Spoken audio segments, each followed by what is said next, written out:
నమస్తే welcome to మనం TV నా పేరు వలి లైవ్ లో జాయిన్ అయ్యారు జనసేన పార్టీ రాష్ట్ర అధికార ప్రతినిధి అడ్వకేట్ రజనీ గారు వారితో మాట్లాడదాం రజనీ గారు నమస్తే మేడం నమస్తే అండి రజనీ గారు బెంగళూరు ప్యాలెస్ లో ఉన్నటువంటి వైఎస్ జగన్మోహన్ రెడ్డి గారు మాజీ మంత్రి పెద్దిరెడ్డి రామచంద్రారెడ్డి మీద తీవ్ర స్థాయిలో ధ్వజమెత్తారు ఆగ్రహం వ్యక్తం చేసినట్టుగా తెలుస్తుంది ఎందుకంటే 5 సంవత్సరాలు వారి ప్రభుత్వం ఉన్నప్పుడు అక్రమ మద్యం వ్యాపారానికి అక్రమ ఇసుక తవ్వకాలకి సంబంధించిన ఈ దండుకున్న సొమ్మంతా ఏమైపోయింది ఎటుదారి మళ్ళించావు పెద్దిరెడ్డి రామచంద్ర తన సొంతానికి వాడుకున్నట్టుగా మనకు సమాచారం వస్తుంది తన డబ్బుగా ఆయన పక్కన వేసుకున్నట్టుగా సమాచారం వస్తుంది సో దీని మీద జగన్ గుస్సా అయినట్టుగా సమాచారం వస్తుంది మేడం ఎలా చూస్తారు సో అంటే మీరు ఇండైరెక్ట్ గా ఇద్దరికి చెడింది అన్న విషయాన్ని పబ్లిక్ మెసేజ్ ఇస్తున్నారు సో అంటే రాజు తన్నుకున్నట్టుగా ఈరోజు వాళ్ళు ఒక నిరంకుశ ప్రభుత్వంలో రాచరికం చేసినప్పుడు దండుకున్న సొమ్ముని ఎవరికి ఎంత వాటా వెళ్ళింది దేన్ని ఎటువైపు దారి మళ్ళించో లెక్క చెప్పు అనే పరిస్థితికి వచ్చిన పరిస్థితి ఇంకోటి ఏంటంటేనండి అసలు పెద్దిరెడ్డి గారికి జగన్ గారికి చెడ్డం కంటే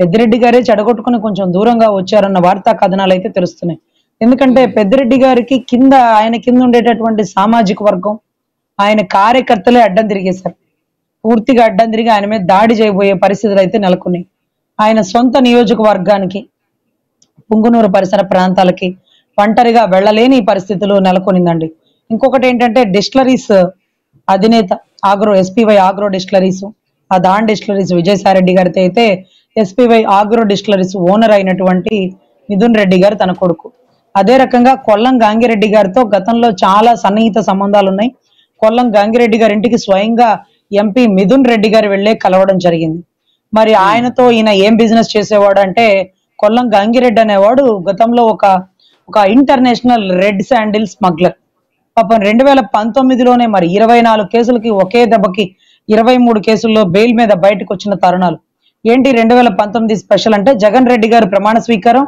పాపం గౌరవరెడ్డి గారు బెయిల్ మీద బయటికి రావడం వీళ్ళిద్దరూ కలిసి వైసీపీని విచ్చలవిడిగా పోషించే కార్యక్రమంలో ఉన్నాడు ఇప్పుడు ప్రభుత్వం మారింది సో ఇవన్నీ ఎక్కడ వెలికి తీస్తారు జగన్ గారితో ఉంటే నేను కూడా మునిగిపోతాను నేను మునిగితే మునిగాను వయసులో ఉన్న నా కొడుకును కూడా ముంచేయాల్సి వచ్చింది నా కొడుకు ఏమన్నా సాధారణ పనులు చేశాడా అంటే తాటిందనేవాడు ఉంటే వాడు తలందనేవాడు ఉంటాడంటూ ఈరోజు రెడ్ శాండిల్లో అతని పాత్ర డిస్టిలరీస్ లో అతని పాత్ర ఇసుక మాఫియాలో అతని పాత్ర ఇంకా అక్రమ గంజాయి రవాణా కీలకాంశం కొకైన్ హెరాయిన్లు కంటైనర్లు దాటి రావడానికి దేశాలకి కట్టినటువంటి డబ్బులు ఎవరి అకౌంట్ నుంచి విత్డ్రా అవుతున్నాయి ఎవరు బినామీలు ఉన్నారు పక్క దేశాల్లో వ్యాపారాలు చేయడానికి సత్సంబంధాలు ఎవరికి కలిగి ఉన్నాయి ఇవన్నీ వెలుకు తీస్తుంటే మిథున్ రెడ్డి గారు పీకల్లోతో మునిగిపోయే పరిస్థితి అయితే నెలకొనింది సో తన కొడుకుని కాపాడుకోవడం కోసం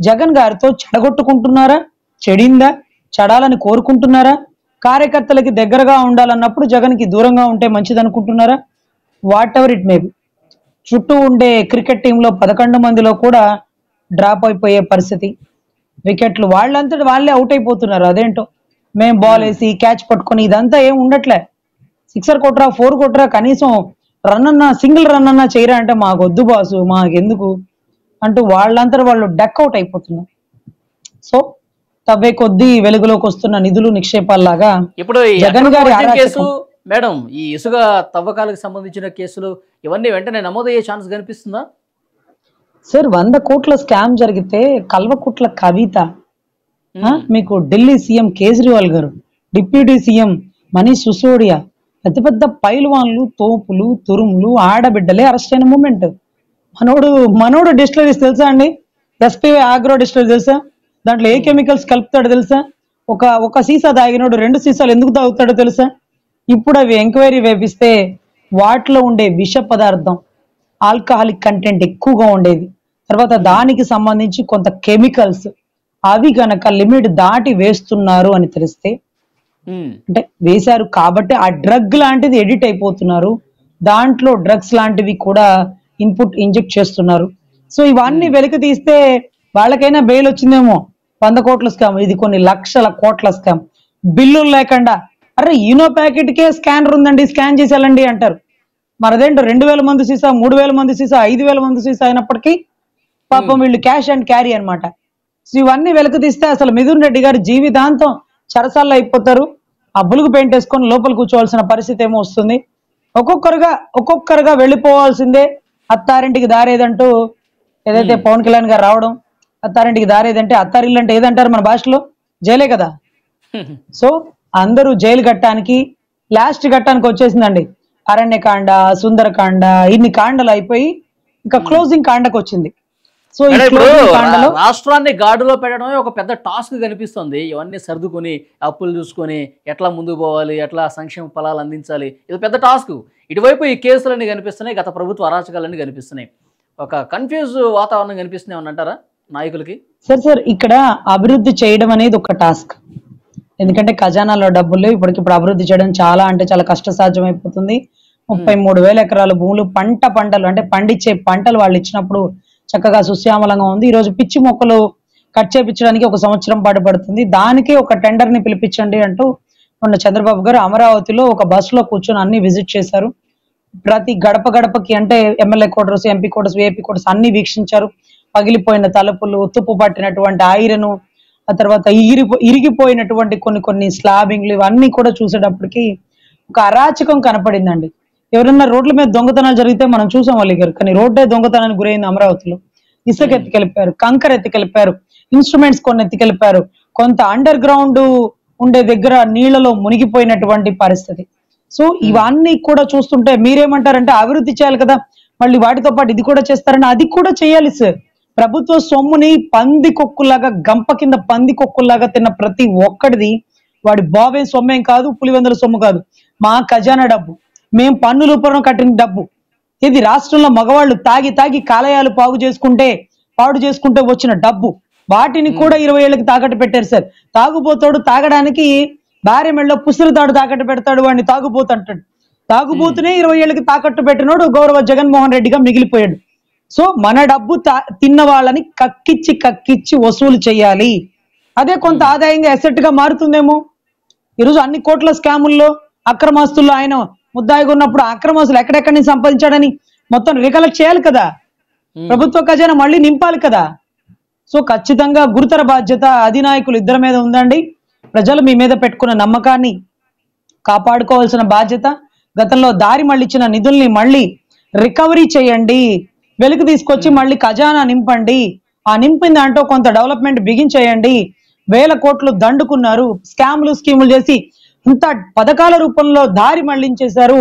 బటన్ నొక్కుతున్నా అంటూ 10 రూపాయలు ఇస్తున్నాడేమో, 1000 రూపాయలు, 1,00,000 రూపాయలు దారి మళ్లిస్తున్నారు. ఇవన్నీ చెప్పి ఇక బెంగళూరు ప్యాలెస్ లోనే ఉంటారు, ఇక భవిష్యత్తులో ఎక్కువ కాలం అక్కడే గడుపుతారు అని చెప్పి చర్చ జరుగుతుంది మేడం.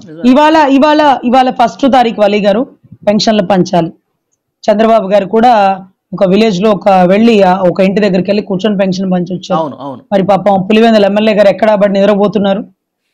అదే రకంగా అక్కడ ఉన్న ఒక ఎంపీ అవినాష్ రెడ్డి గారు ఏ8లు, ఏ2లు, ఏ1లు వీళ్ళందరూ ఎక్కడెక్కడ తచ్చట్లాడుతున్నారు, ఎక్కడెక్కడ తారట్లాడుతున్నారో చూడాలి. వీటన్నిటికంటే మించి ఇక బెంగళూరులో దాక్కోవడం కాదు, ఇంకో చోట దాక్కోవడం కాదు. సిబిఐ కేసులు పెండింగ్ తిరగదోడుతున్నారు, వాటికి సమాధానాలు చెప్పాలి. మళ్ళీ పాదయాత్రలు అంటున్నాడు, అంత ఖాళీగా ఉంటే కోర్టుకు వచ్చి సాక్ష్యాలు చెప్పాలి. సో ఇవన్నీ చూడాలండి, ఏం జరుగుతుందో చూస్తాము. ఎనీవే ప్రతి రూపాయి కౌంట్ ఇక్కడం, ప్రతి రూపాయి ప్రజల కష్టం. ఎప్పుడు దాన్ని మిస్యూటిలైజ్ అవ్వకుండా అధికారులు అప్రమత్తంగా ఉండి పోయిన ప్రతి రూపాయిని వెలికి తీసుకొచ్చి ఖజానా నింపవలసిందా ప్రార్థన.